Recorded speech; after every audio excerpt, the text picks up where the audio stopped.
Breaking news पाहूया। काँग्रेसने आता 2 उमेदवार जाहीर केले। धुळ्यातून शोभा बच्चाव यांना उमेदवारी जाहीर करण्यात आली, जालन्यातून कल्याण काळे यांना उमेदवारी जाहीर करण्यात आली। आताची मोठी बातमी आहे, काँग्रेसचे 2 उमेदवार जाहीर करण्यात आले। धुळ्यातून शोभा बच्चाव यांना उमेदवारी जाहीर करण्यात आलेली आहे, तर जालन्यातून कल्याण काळे यांना उमेदवारी जाहीर करण्यात आली। आताची मोठी ब्रेकिंग न्यूज आली आहे, काँग्रेसची चौथी यादी जाहीर झालेली आहे, ज्यामध्ये प्रतीक्षा होती की या ठिकाणी जालना आणि धुळ्यातून नेमके काँग्रेसकडून उमेदवार कोण असतील, मात्र आता त्याबाबतची स्पष्टता झालेली आहे।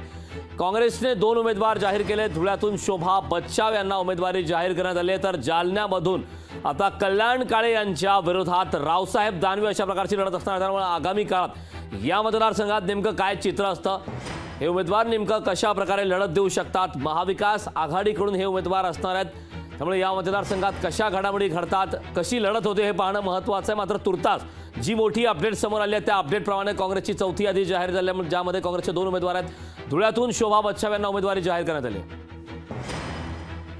याबाबतचे ताजी अपडेट देण्यासाठी आपले प्रतिनिधी अजय अडसूळ आपल्यासोबत जोडले आहेत। अजय, अत्यंत महत्त्वाचे 2 मतदारसंघ महाराष्ट्रातील, त्यामध्ये धुळे आणि जालना या दोन्ही मतदारसंघात आता काँग्रेसकडून उमेदवार जाहीर करण्यात आले आहेत, काय सांगशील याबद्दल सविस्तर?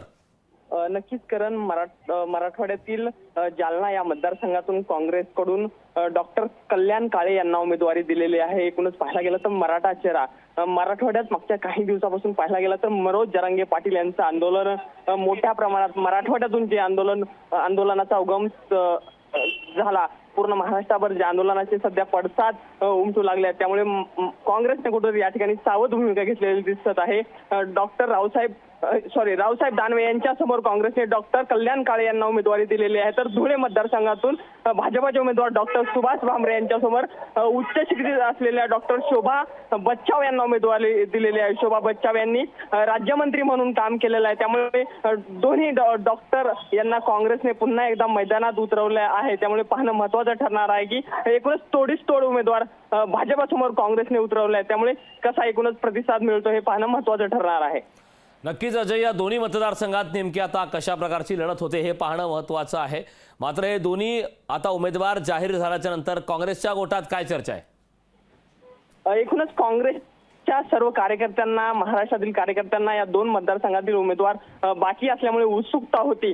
डॉक्टर शोभा बच्चाव यांचं नाव धुळे मतदारसंघातून आघाडीवर होतं, मात्र जालन्यामधून कोण उमेदवार येणार याबाबत अद्याप निश्चितता नव्हते, त्यामुळे काँग्रेसने एकूणच या ठिकाणी उच्च शिक्षित असा डॉक्टर कल्याण काळे यांना उमेदवारी दिलेली आहे। आपण पाहायला गेलं तर रावसाहेब दानवे यांनी केंद्रीय मंत्रिमंडळात काम केलेलं आहे, त्यामुळे काँग्रेसने या ठिकाणी सुद्धा एक मराठा चेहरा देण्याचा प्रयत्न केलेला आहे, त्यामुळे पाहणं महत्त्वाचं ठरणार आहे। या मतदारसंघातून विशेष करून मराठवाड्यात मराठा मतदारांचा प्रभाव मोठ्या प्रमाणात असणार आहे, त्यामुळे एकूणच या ठिकाणी लढत कशी होणार हे पाहणं महत्त्वाचं ठरणार आहे।